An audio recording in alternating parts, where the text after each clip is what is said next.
Zakaj so ljudje izvolili Trumpa? Kako je človek, ki je izumil umetna gnojila, hkrati izumil tudi kemično orožje? In kako se je razpletla tragična srednjeveška romanca dveh velikih umov? Odgovore na ta in številna druga vedoželjna vprašanja ponuja knjiga Vesolje zgodb.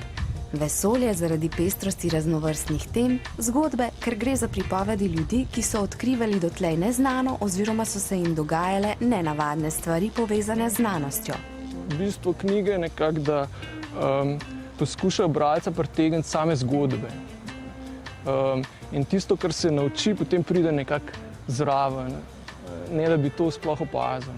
Znanje je moč, še nikoli tolikšna kot danes, pravi Sašo Dolenc. Na internetu lahko najdeš argument za karkoli. In je zato dobro, da imaš neke trdne oporne točke, ki ti potem omogočajo, da sam vrednotiš vire in se potem giblješ po tem res obilnem prostoru informacij. Dolenc ima v mislih tudi najmlajše, ki jih knjige o znanosti lahko privabijo v naporna leta študija. Tudi Albert Einstein je bral podobne knjige v svojem času in se začel spraševati o teh velikih vprašanjih, ki jih je potem začel raziskovati in nanje najdel tudi nove odgovore. Ena njemu ljubih knjig o znanosti je Jezičnica norveške avtorice.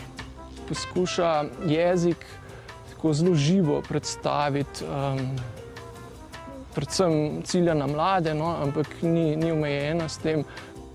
Gotovo ena najbolj znanih knjig o znanosti je Kratka zgodovina človeštva izraelskega zgodovinarja Hararija. Knjižna uspešnica ima nadaljevanje. Kratka zgodovina prihodnosti. V tej novi knjigi govori, kako napredek tehnologije nekako vpliva na človeštvo in napoveduje, kaj vse se lahko zgodi.